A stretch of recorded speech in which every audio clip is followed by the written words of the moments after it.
Hébreux, chapitre 7. Ce Melchisédek était roi de Salem et prêtre du Dieu Très-Haut. Abraham revenait du combat où il avait vaincu les rois. Melchisédek est allé à sa rencontre et il a béni Abraham. Et Abraham lui a donné 1/10 de tout ce qu'il avait pris. Le nom de Melchisédek veut dire « roi de justice ». De plus, Melchisédek est roi de Salem et cela veut dire « roi de paix ». Il n'a pas de père, ni de mère, ni d'ancêtre. On ne parle jamais de sa naissance, ni de sa mort. Il ressemble au Fils de Dieu. Il reste prêtre pour toujours.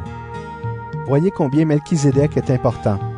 Même Abraham, notre ancêtre, lui a donné 1/10 de ce qu'il avait gagné dans la bataille. La loi de Moïse commande ceci aux prêtres de la famille de Lévi. Ils doivent demander au peuple d'Israël 1/10 de tout ce qu'il a. Ils le demandent au peuple, c'est-à-dire à leurs frères, qui sont pourtant de la famille d'Abraham. Or, Melchisédek, lui, n'appartenait pas à la famille de Lévi, et pourtant, il a reçu d'Abraham 1/10 de ce qu'il avait gagné. Et Melchisédek a béni celui qui avait reçu les promesses de Dieu. Sans aucun doute, c'est le plus grand qui bénit le plus petit. Les prêtres qui reçoivent 1/10 des biens du peuple, ce sont des hommes qui doivent mourir un jour. Melchisédek aussi a reçu 1/10 des biens, mais lui, il est toujours vivant, comme les livres saints le disent. Ce sont les fils de la famille de Lévi qui reçoivent 1/10 des biens du peuple. Pourtant, on peut dire que Lévi, lui aussi, a payé cet impôt par l'intermédiaire d'Abraham. En effet, Abraham est son ancêtre, et d'une certaine façon, Lévi était déjà dans le corps de son ancêtre quand Abraham a rencontré Melchisédek. Dans la loi du peuple d'Israël, ce sont les fils de la famille de Lévi qu'on doit choisir comme prêtres. Ils sont prêtres à la façon d'Aaron. Mais leur façon d'être prêtre n'était pas parfaite. Sinon, pourquoi avoir un autre prêtre à la façon de Melchisédek? Cela ne serait pas nécessaire. Or, si la façon d'être prêtre n'est plus la même, la loi aussi doit changer.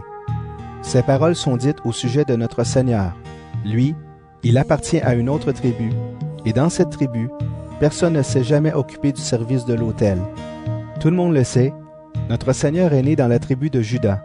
Eh bien, Moïse n'a pas parlé de cette tribu quand il a parlé des prêtres. Voici pourquoi les choses sont encore plus claires. Un autre prêtre est venu, et il ressemble à Melchisédek. Il n'est pas prêtre selon une règle et selon des commandements humains. Il est devenu prêtre par la puissance d'une vie qui ne peut pas finir. C'est vrai, les livres saints le disent. Tu es prêtre pour toujours, à la façon de Melchisédek.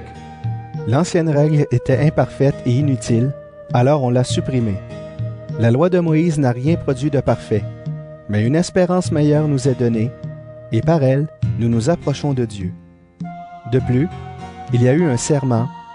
Les autres sont devenus prêtres sans serment. Mais pour Jésus, Dieu a fait un serment quand il lui a dit « Le Seigneur a fait ce serment, et il ne reprendra pas sa parole. Tu es prêtre pour toujours. » C'est pourquoi, avec Jésus, nous sommes sûrs d'avoir une alliance meilleure. Il y a encore une différence. Les autres prêtres ont été très nombreux, parce que la mort les empêchait de rester toujours prêtres. Mais Jésus, lui, vit pour toujours, et jamais personne d'autre ne sera prêtre à sa place.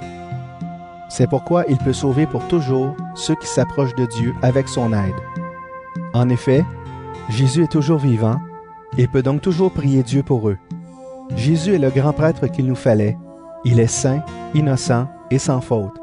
Il est séparé des pécheurs, et Dieu l'a placé plus haut que tout. Jésus n'est pas comme les autres grands prêtres.